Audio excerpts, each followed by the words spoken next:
Welcome to the Weekly Hijack. Hello, everyone. This is Once Upon a Time edition, and this is the episode we were afraid might be coming at some point, maybe with a different pairing, but we were afraid this one would come eventually. This is Ruby Slippers. I actually forgot what this episode was about, but earlier I'm like, and this is going to be the episode that makes us mad. And just because we always have one episode when they're going well that kind of goes south. Yeah. And this one was not, there were some story issues that were like, so wait, a tracking spell can bring you to the Underworld?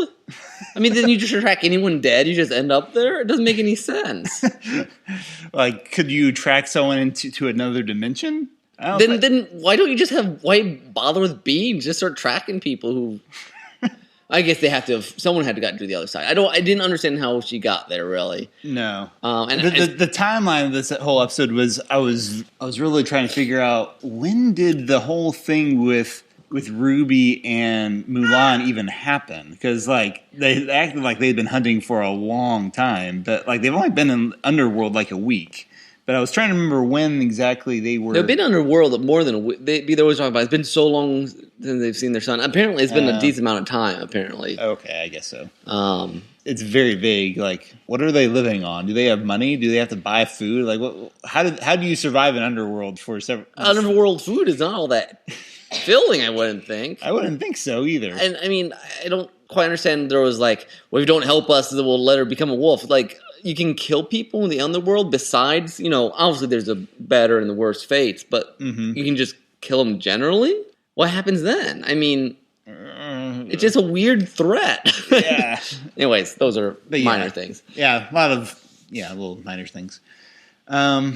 Yeah, where do we go with this? I don't know. We're not fond of the Mulan and now the Ruby deal. Yeah, as soon as they mentioned the True Love's Kiss thing, I was like, oh no, this is where they're going with that. And of various things, they laid it on really heavy. Yeah, well, which is interesting because I remember when they did Mulan, they kind of did this tiptoe sort of thing, and everyone's like, "Oh, this is wonderful." Yeah, they were people were waiting for the. And so now they're like, once the season, we'll give you the adventures of Ruby and Mulan and whoever other girls we can get together.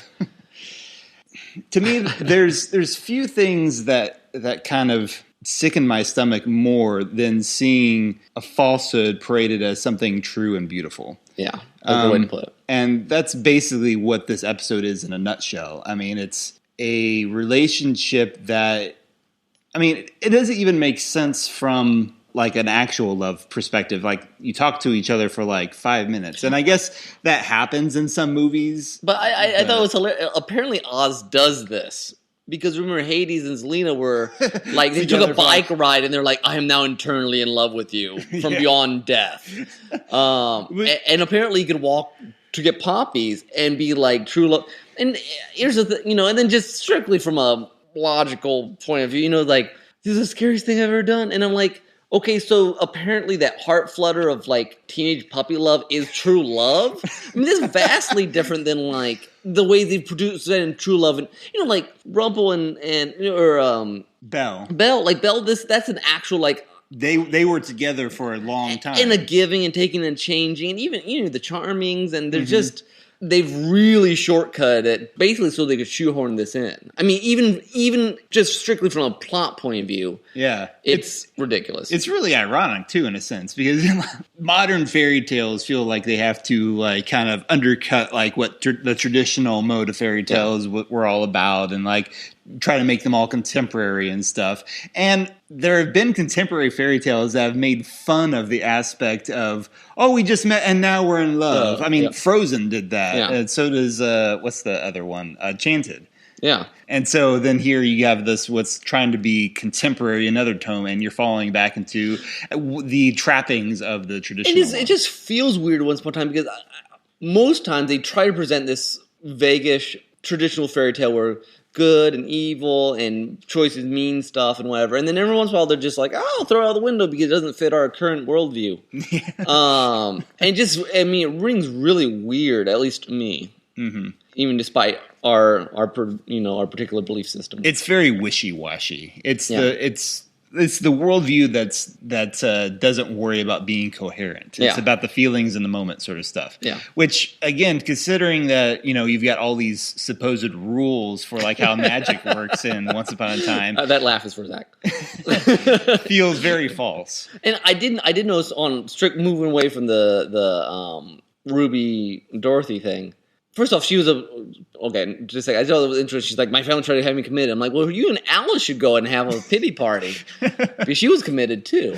I'm sad that we haven't seen any, besides the knave, who was very randomly. Yeah. It'd be fun at least to get, and maybe not try to make them like a character like they half attended the knave. Like a cameo would be decent. It would be fun. If you can do these weird little Mulan cameos, why not? Let's get Alice. Yeah, it does seem like the whole episode's sort of forced. I mean, like, I was doing this tracking spell and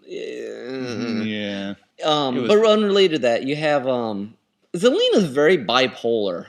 I can't read, like, sometimes she's like, I don't trust you. Hades, other times, she'll smile at the flower, and I just don't, it's harder and harder to read her. Yeah, I was wondering if, because Belle's telling her to, hey, can you go try to get in with Hades? Was sort of like, be our spy, please. And maybe it is, yeah. And maybe she is, but if so, I bet they would try to save that for like a finale type reveal, sort of surprise. I'm really working with you guys all along. Yeah, they're moving Snow on apparently. I don't know whether they just don't have anything for her to do, or whether she's going to do something back in Storybrooke. Mm-hmm. It's interesting, but it's interesting. They've been I like that Hades is making some roads and trying to dampen the hope thing. Like he's turning the people of Underworld against them. I think they must, we were talking about earlier episodes, he was just hands off. Maybe he just used to being hands off and he's starting to be like, okay, this is getting out of hand. Yeah. I'm about to do something now.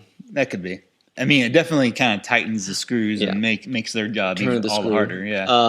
I do have to. We often complain about the very hodgepodge magic and when it works, it doesn't work. But I do have to say the whole Hook changing the name on the tombstone was set up well.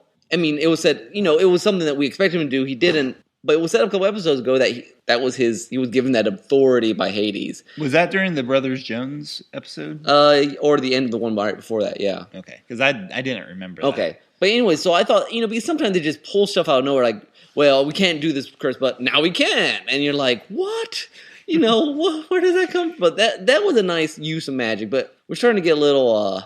I felt like magic was creeping back into the story plots more this episode, and whenever it does they just don't keep it. It's just not. There's no good rules for it. Mm-hmm. What do you think of Belle's use of the sleeping spell at the end of this? I thought it was interesting. It's an interesting dynamic because one, it is a way to keep Hades from interfering. Magic wise, I'm not convinced. I mean, I apparently can, but okay. So Dark Swan, a dark one can speed up pregnancy, okay? Like, hey, it's power, sure.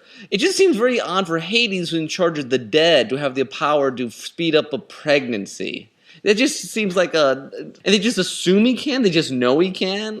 They're just guessing? I don't understand. It's just, the rules of the magic are so they're just random. Yeah. From my point of view. Maybe they're not, but it's very hard to follow who can do what and why. I mean, I just figured the Dark One was the most powerful. When was it last episode where Belle and Gaston were looking through a book of magic items? And like, that should be 5 times that size.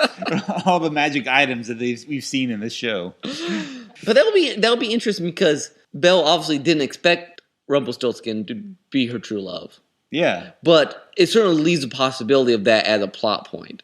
Mm-hmm. And my guess it will be. Yeah, but it'll be interesting to see what he'll do to make that happen. So, yeah, it's an interesting dilemma. I like that Belle refuses to go by Rumpel's rules, basically. Yeah, I do enjoy that. That's been fun. I've been reading Socrates lately, or Plato. No, but he's always talking about, and we don't ever talk about in modern media, we talk about it's more important to live a virtuous life and care about righteousness than money or power or fame. And, that's kind of... Yeah, I was in that mind frame. That's Belle. We did Lost podcast 2 days ago, guys. Belle, though, she's like, I'm not going to win that way. I have to make the right choices. It's not even right for me to do this to defend my kid. I need to do the right thing just because it's right. Yeah. Which we don't. On a show about fairy tales, you have very few of those discussions that make coherent sense. Yeah. But so there's definitely some good ideas and good moments in this, and it's just unfortunate it's in an episode where you had this ridiculous, ugly, yucky romance shoehorned in. Yeah. I can't say much more than that.